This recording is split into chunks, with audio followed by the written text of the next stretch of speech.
Tebak-tebakan yang bakal beraksi di sini. Match yang pertama sudah dimulai. Ini dia Sunhawk, selamat menyaksikan. Kita live dari Turki untuk melihat tim Indonesia. Apakah mampu membalikkan keadaan? Game on! Semoga bisa terjadi di match yang pertama. Menjadi match penentuan karena hari kedua ini serasa hari terakhir. Kalau hari ini masih saja kayak kemarin, besok gak usah main. Ya itu makanya gue bilang 2 match pertama akan menjadi sangat penentuan untuk dua tim Indonesia. Karena mereka harus bisa setidaknya naik dari 2 match pertama ini. Harus mereka bisa manfaatkan supaya setidaknya mereka ada di peringkat ke-8 gue.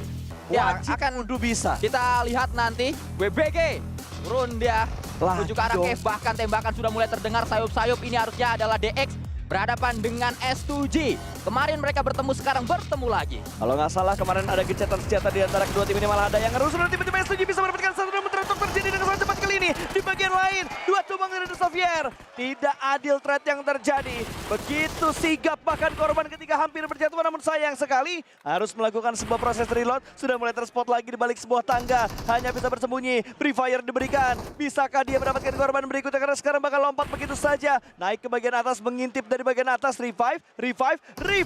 Dan sudah mulai terspot, tapi kita bakal pindah menuju ke bagian luar. Dimana kali ini satu pemain lagi juga akan terspot, tapi ternyata S2G kalah. Levis bisa menyelamatkan satu orang harusnya. Tapi ternyata dia lebih memilih untuk memberikan backup berikutnya. Satu tumbang kali ini sedang melakukan proses revive. Bisakah revive ini berhasil? Levis masih penasaran, tapi sepertinya dia bakal menarik mundur ke bagian belakang.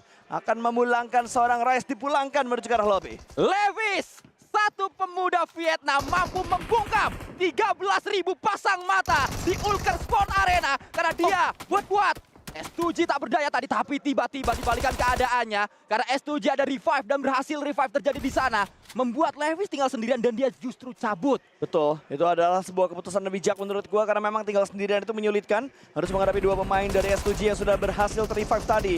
Dua-duanya masih belum ketemu, tapi ternyata Yudo bisa mendapatkan satu. Kalsi tumbang begitu saja. For Envy di bagian lain bisa melakukan fighting bersama dengan Loops, dan Loops dipulangkan menuju ke lobby. Satu tim pertama yang dipulangkan bukan The Xavier, bukan S2G melainkan Loops. Di sisi lain, gitu cepat sekali fight demi fight terjadi. Kita akan menyaksikan nanti seperti apa permainan dari PJV dan mereka merapat ke area painan. Betul. Satu yang cukup baru kita lihat seperti mengadaptasi apa yang dilakukan oleh Bigetron. Yes, memang ini mantan ketemu mantan kadang menyakitkan, tapi strategi mantan akhirnya bisa digunakan juga. Lumayan buat nama-nama opsi strategi dari tim PJV kali ini. Mereka melakukan drop yang sama persis seperti yang dilakukan oleh BTR di Waktu League. Ya, karena mereka mengambil pertigaan antara Pulau A, B, dan juga C. Kita kembali menuju POV dari pemuda asal Vietnam yang sempat mendapatkan medali emas solo SEA Games, mengalahkan Alan waktu itu. Levis, sebelumnya bernama Vicoy, main yang sempat di loan untuk muter-muter ke berbagai tim, akhirnya dipermanenkan di The Xavier.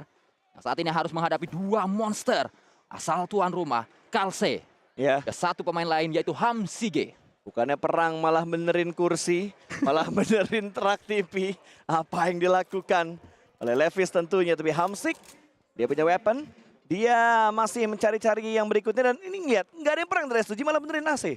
Ya, dan juga satu hal yang menarik, beberapa S2G sebenarnya memiliki 2 substitution. Mereka memiliki 2 pemain cadangan, ada yang bernama Bluefus dan juga ada yang namanya Floris. Nggak pernah dipakai tapi? Belum pernah digunakan. Soalnya nggak gendong. Iya, dan juga soalnya yang bikin mereka juara 4 orang yang sekarang lagi main. Betul ya. Jadi diutamakan yang bisa mengumpulkan pundi-pundi poin bagi tim S2G-nya sendiri. Dan S2G kan sebenarnya kemarin sempat ada gonjang-ganjing, satu pemain dikeluarkan, kalau nggak salah Hamsige kemarin sempat di farewell lalu ditarik lagi dan mereka nambah pemain itu. Ya. Dan gue penasaran sepertinya di bagian depan sana apa yang bakal dilakukan sama Reski Boga. Sudah mulai mengangkat-ngangkat bendera tapi belum ada aksi yang dilakukan oleh seorang Reski Boga di depan kita persis, kuy. Agak sedikit terdistract dengan fans Indonesia yang ada di depan kita persis ini. Ya, supporter Indonesia saat ini sudah berkumpul di area depan kita. Semoga dengan berkumpulnya fans Indonesia suaranya semakin kencang, Bro Pasta, karena kemarin ada banyak fans Indonesia tapi sudut-sudutnya beda-beda. Gue takutnya kejadian sama yang di hari pertama kemarin. Kenapa tuh? Kemarin ada yang bilang PL Cahyo habis disteriakin sama satu stadion, habis itu menang lagi. Langsung jiper ya? Langsung jiper. Yang teriakin banyak banget Bang Pasta soalnya. Tapi kita kembali menuju ke arah Yudo Alliance Olio. Yang terpantau ada IHC di depannya. IHC adalah satu pemain atau satu tim yang kemarin sangat meledak-ledak. Elimination mereka banyak sekali. Yap, ini tim yang sangat mengejutkan tentunya. Dan ini dia Sebuah teriak-teriakan dari Indonesia, dari fans Indonesia itu memberikan semangat kepada PJV dan juga MRPX. Tapi masih belum terdengar teriakan yang begitu komit. Reski Boga, woi kerja woi. Tidak ada teriakan-teriakan yang dia bangun dari tadi, cuma teriak sekali Indonesia. Habis itu nggak teriak lagi, diam lagi. Woi, jadi BA Jawara tapi tidak mau teriak. Tapi inilah dia. Wow. Nanti sayangkan bertemu MRPX dan juga PJV Bro Pasta. Aduh. Mereka bertetangga. Redface sangat dekat dengan para pemain MRPX. Rocky kembali dimainkan menggunakan bandage terlebih dahulu. Yoru cemas sudah memantau satu kendaraan. Di depan sana kendaraan yang sedang dipantau oleh Yoru, ada kendaraan yang dibawa oleh sang macan Kemayoran, oleh sang macan putih Persija EVOS. Yoru, manakah dia akan coba mencari informasi? Redface ditinggal sendirian saja sebagai impostor, sebagai pemain kunci yang sebenarnya akan mencari informasi untuk bisa mengetahui kemana, apa setup yang sedang dibangun oleh lawannya itu MRPX. Semoga tidak bertemu, semoga tidak ada fight antara keduanya. Amin, amin. Semoga tidak bertemu di sini karena sangat merugikan kalau kita melihat dua tim Indonesia berpapasan di sini. Apalagi kalau mereka komit dalam melakukan fight. Karena kalau diperhatikan dari arah dua tim ini, memang dua tim Indonesia ini membutuhkan poin demi poin supaya mereka bisa naik ke papan tengah dulu, supaya mereka bisa naik ke papan atas dan bisa merebut gelar juara di PMGC 2023. Mengingat di bagian belakang dari MRPX tidak terlalu clear Sanskui karena di belakang mereka masih ada 4MV yang masih bersemayam di arah Painan. Yang gue takutkan ketika ada tembakan yang dibuka oleh PJV ataupun dari MRPX tiba-tiba 4MV nge-backstep dari belakang. Ya itu ya adalah satu hal yang pasti akan merugikan karena bisa saja justru 4MV yang tadi disebutkan oleh Bro Pasta yang mendapatkan keuntungan tertinggi di fight yang sedang terjadi. Fokus Redface. Jangan sampai ada gerakan tambahan. Nomor edit. Gerakan itu apa? Bahasa Inggrisnya gerakan itu apa? Movement. Nomor Moving? edit moving. Oh, Nomor edit movement. Nah itu nomor edit movement for Redface. Karena di depannya ada Yoru di belakang. Sebuah batu. Yoru cemas yang membuat Redface semakin cemas. Tidak hanya Redface, saya yang cemas ini. Oh, dijemput. Kalau kayak gini caranya. Dijemput. Nah, Dijemput. dan Loh, harusnya nggak jadi. makin cemas kalau kayak gini caranya. Tapi udah ada penjemputan mobil tadi yang digunakan oleh MRPX untuk menyelamatkan satu pemain mereka. Bisakah diselamatkan karena Redface semakin mendekat. Redface sudah mulai mengeker tadi, tapi ternyata kekeran tersebut datang dari seorang Yoru. Bukan dari seorang Redface. Tapi semakin menegangkan tentunya dengan apa yang akan terjadi. Redface semakin mendekat, semakin berhati-hati, tapi belakangnya terlalu terbuka. Dan akhirnya Yoru dijemput begitu saja. Cleon menyelamatkan posisi dari Yoru dari ketegangan kita antara PJV dan juga MRPX. Kembali bergeser sedikit menuju tim tuan rumah yang hanya menyisakan dua pemain. Dan tiba-tiba terbungkam Ulker Sports Arena yang tadi teriak S7 ditembak Levis langsung diam. Diratain dua langsung diem. Aduh. Begitu dapetin kenok satu langsung S7 dikenokin dua langsung diem. Loh, kok kenok dua? Belum ada ketegangan lagi yang terjadi dari S7, tapi ketegangan mungkin bakal terjadi di antara NSR dan juga tim Titan. Sudah mulai tembakan dan diberikan namun masih belum bisa mendapatkan sebuah knockdown. 97 masih bisa masuk menuju ke arah rumah, mendapatkan tempat yang nyaman, tapi belum ada counter shoot yang dilakukan oleh Titan. Mereka masih mencari informasi dan akhirnya ada counter yang mereka berikan menuju ke arah tim NSR. Tertahan di bagian atas, tidak berani untuk melakukan tabrakan. Ada 3-way showdown karena ada Alpha 7 juga di sekitar sini. Bahkan ada Yudu. 4 tim jaraknya cukup berdekatan. Sejujurnya saya cukup bertanya-tanya Bro Pasta. Kenapa tembakan tadi tidak menghasilkan sebuah kenok? Padahal itu adalah tembakan yang bisa diibaratkan kenok pasti. Yap. Tembak satu klip harusnya ada knockdown sehingga next stepnya bisa dilakukan. Tapi PJV ditabrak nampaknya oleh MP. Major Pride, Lewat tim satu. asal Eropa, tim asal Kazakhstan. Hanya melewati posisi Lewat dari dua. Redface.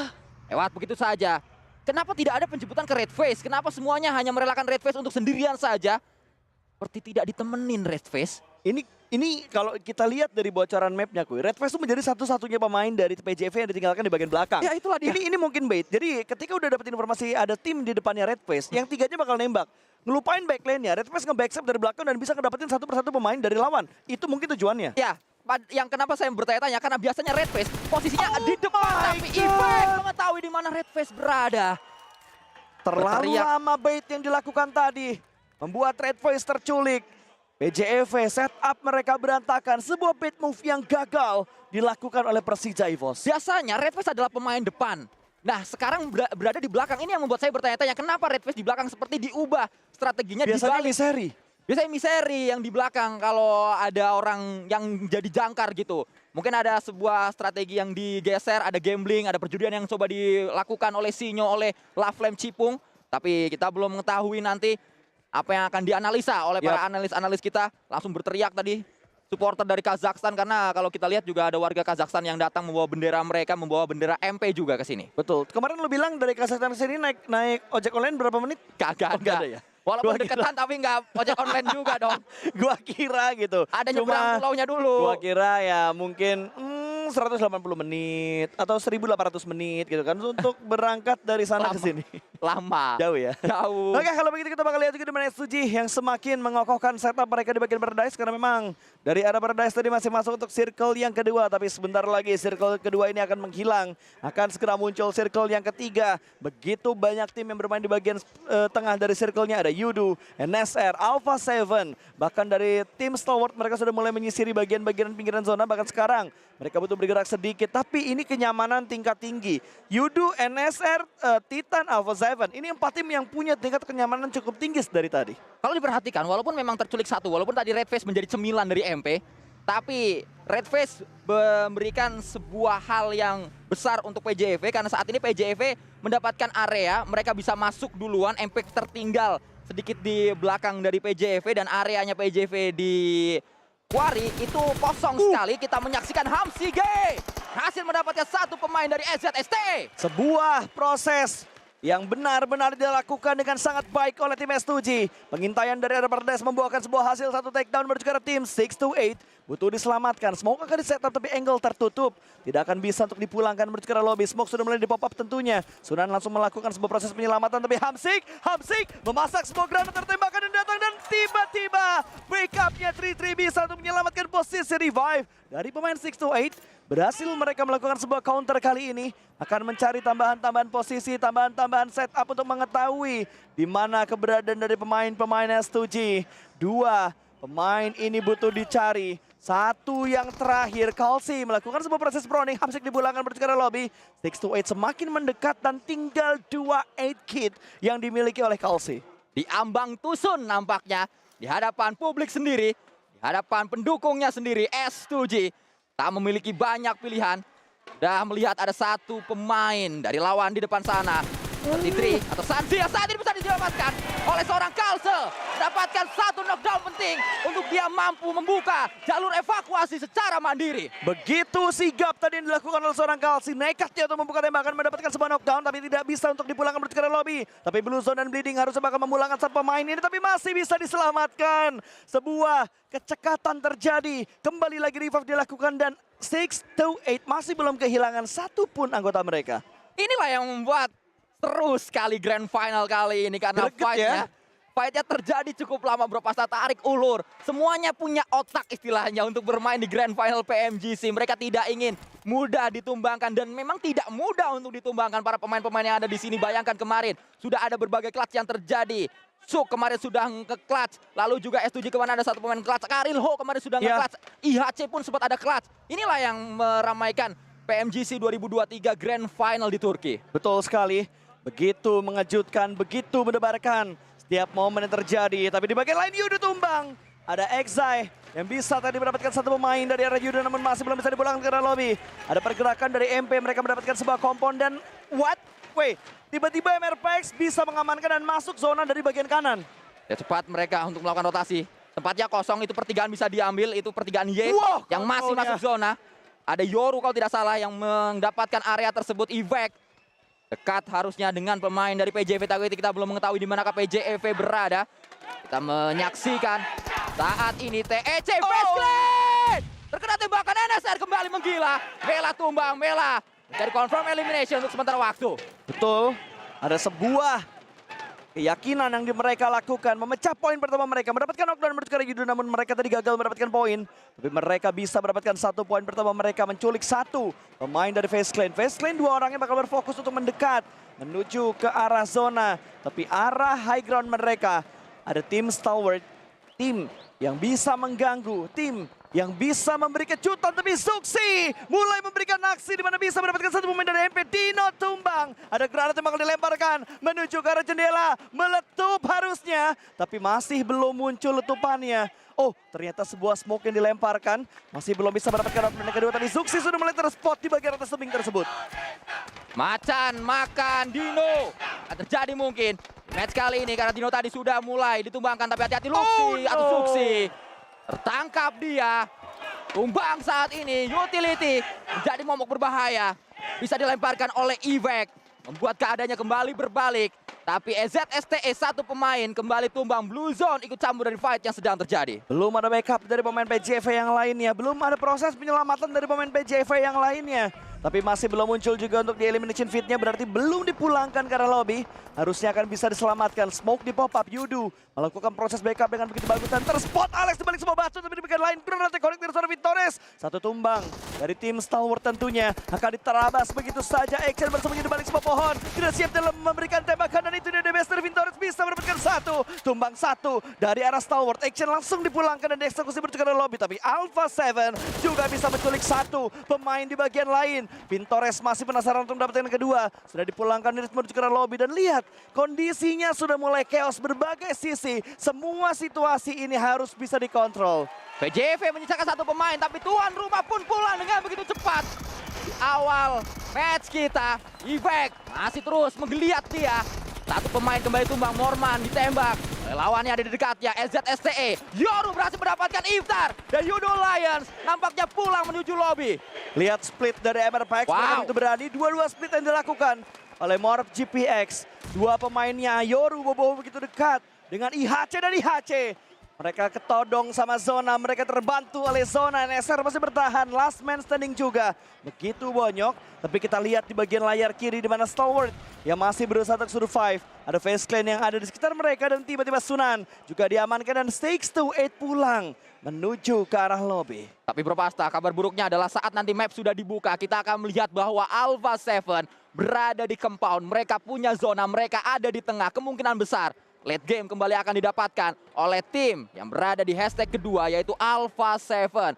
Menjadi tim yang memang cukup kuat berada di sana. Utamanya rotasinya ini yang bagus dari Alpha 7. Ya betul, mereka kayaknya nggak banyak melakukan rotasi. Mereka bergerak dengan cepat untuk beberapa rotasi yang mereka lakukan dan mereka berhasil mendapatkan area yang mereka inginkan. Bahkan terbantu dengan tempat yang selalu masuk ke dalam zona-zona berikutnya. Sudah masuk di set yang kelima dan Misery terlihat di bagian bawah dari kuarinya. Bisakah dia menyelamatkan diri? Kali ini tembakan sudah mulai diberikan dari arah top menuju ke arah pemain dari Face Clan. Bisakah selamat onsen dari Intayan seorang top, apalagi onsen juga punya PR yang mencicil HP-nya tidak hanya tim STE tapi dari arah Blue Zone juga. MRPX tadi satu ter-takedown, harusnya masih bisa diselamatkan karena belum ada pulang menuju ke arah lobby. Onsen semakin terlihat tidak bisa memberikan counter dan Yoru di bagian lain juga berhasil diamankan oleh tim IHC. Dua tumbang dari MRPX tapi yang duanya lagi berhasil masuk ke dalam zona. Ya, ini adalah kekuatan dari top. Kita melihat bagaimana top adalah MVP tahun lalu di Kemayoran, Jakarta. Di Grand Final PMGC 2022, tembakan dengan begitu mudah coba dilakukan saat ini. Satu kembali tumbang, pulang menuju lobby. Misery, Yoru menuju ke lobby. MP menjadi momok berbahaya. PJEV jadi cemilan dari MP. Yap, begitu berbahaya tadi memang posisinya dan tiba-tiba Forevi tumbang. Gap mendekat, bisa mendapatkan satu. Dan ForMV juga melihat posisi lawan di depan sana. Granat coba untuk direspon, dilemparkan ke depan namun masih belum bisa mendapatkan threat. Menuju ke arah Weibo. Weibo semakin menggila, dilindas begitu saja, tidak siap memberikan tembakan dan lompat dari bagian mobil dan diratakan. Weibo mulai menunjukkan potensinya di hari yang kedua. Tapi MRPX sudah mulai komit, mereka bakal bertemu dengan IHC. Sebuah split mereka lakukan namun satu pemain lagi kembali tumbang. Hanya ada Rocky, hanya ada Pak Guru, pemain terakhir dari MRPX kali ini. Kembali 1 poin saja yang berhasil dikumpulkan untuk sementara waktu. Masih ada 1 pemain terakhir, semoga bisa lebih dari 1 poin agar rata-rata poin mereka bisa meningkat dan agar poin mereka tidak terlalu jauh terpuruk karena menjadi satu-satunya tim yang belum double digit, belum sampai 10 poin dari tim MRPX. Kita masih akan coba melihat Ming, membuat Mingkem demo. Terus ditembak, spraydown dilakukan. Belum berhasil, ada batu yang cukup besar melindungi seorang demo dari IHC. Satu hal yang perlu kita bahas Bro Pasta. Alpha 7 berada di tengah. Alpha 7 mendapatkan zona padahal mereka berada awalnya dari kampung, kanan bawah. Tapi rotasinya cukup jauh melewati berbagai tim. Ini yang kita harus puji dari Alpha 7, rotasinya bagus. Karena mereka bergerak dengan sangat cepat gitu. Jadi mereka tidak bertemu dengan tim yang masih melakukan looting dan Rocky dipulangkan demo dengan granatnya tadi bisa memulangkan Rocky bersejarah lobby. Masih melanjutkan tembakan berikutnya dari tim Titan. Mereka mencoba untuk menghalau tim IHC yang ada di bagian kiri. Mereka terspot, sudah bahkan 5 eliminasi sudah mereka kumpulkan, 5 tim tersisa. Begitu chaos untuk momen fight yang terjadi ini. Tapi PR Titan masih belum selesai karena masih ada pemain-pemain IHC di sekitar mereka. Dan juga yang menjadi bahaya adalah kalau MP sampai late game, dua paling bawah bisa saja datang dari Indonesia. Karena MP ini akan ngejar PJEV kalau kayak Betul. gini terus keadaannya. Mereka juga masih memiliki dua pemain yang begitu kuat, Ifek dan juga Dino. Tembakan terjadi kembali, Alpha 7. Revo dapat satu knockdown, IHC tumbang satu pemainnya. Ditinggalkan, tidak ada waktu untuk IHC. Mereka harus mencari tempat secepat mungkin dan Wah, ketiban Alpha zona 7. lagi. Alpha 7 ketiban zona. Alpha 7 ketiban zona berkali-kali, mereka bahkan masih berada di tempat yang sama, belum berpindah kemanapun. Weibo juga sudah mendapatkan beberapa area kompon di sekitar dari tim Alpha 7, tapi tim Titan masih berusaha untuk selamat. Karena tiba-tiba IHC memberikan tekanan dan Xiol tumbang dengan sebuah granat yang dilemparkan oleh seorang Suki. Terspot juga Alex di bagian sana dan IHC pun dipulangkan menuju ke lobby. Begitu ketat kontrol yang dilakukan oleh Titan untuk bisa memulangkan IHC. 4 tim tersisa sudah mulai terspot kembali. Alpha 7 mulai membuka tembakan dan sudah ada bisa 5 eliminasi mereka dapatkan. Dapat zona di Sanhok, punya compound adalah sebuah keuntungan berlipat ganda. Alpha 7 sadar itu, Alpha 7 tahu itu, Alpha 7 memanfaatkan hal tersebut yang akhirnya mendapatkan late game dengan 4 pemain yang masih lengkap, dengan tembakan yang masih sangat mungkin mereka lakukan kepada semua sisi yang ada di areanya. Gila men, S7 udah pulang ke arah lobby kuy. Tapi mereka seakan masih menggunakan player kelima mereka. Penonton yang datang di sini memberikan semangat, memberikan tekanan menuju ke arah lawan. Itu yang membuat semua tim bergetar tentunya karena teriakan-teriakan S2G. S2G tidak ada henti-hentinya. Dan melihat 4 tim yang tersisa, sedikit hening situasi terjadi, tapi Weibo sudah mulai membangun pergerakan. Mereka bertahan di bagian broken wall-nya karena broken wall tersebut adalah ujung tombak mereka untuk mendefense tembakan-tembakan dari arah tim Alpha. Tapi tiba-tiba MP tumbang, termakan oleh Playzone dan mereka harus puas di hashtag yang keempat. Nambah 4 placement serta 2 elimination, 6 total poin. Dengan demikian harusnya mengejar PJEV. Weibo Datang satu pemain tumbang, 2 pemain low, satu sudah tumbang, satu lagi hanya low HP saja. Tapi tak lama kemudian kita melihat bagaimana Alpha 7 ditumbangkan. Alpha 7 pulang mereka, oh tidak, masih ada satu. Masih ada, oh baru satu yang tumbang ternyata tadi, hanya Kariho saja. Knock end yang terjadi di sana. Revo masih ada. Tidak hanya Revo, Sena pun berada di area yang berbeda. Ming mulai melakukan tembakan low HP Ming. Revo menghukum semuanya. 4 elimination sudah dikumpulkan oleh pemuda asal Brazil yang satu ini. Mafioso belum ada elim, tapi flashbangnya mampu membutakan mata dari lawan yang ada di depannya. Shadow yang ingin dibutakan. Kita melihat 1 lawan 1. Itu dia, dari 3 tim yang tersisa, 1v1v1 kali ini. Siapa yang bakal mendapatkan sebuah keuntungan? Tidak akan ada revive yang bisa dilakukan. Ada granatnya tadi masih belum bisa memberikan damage.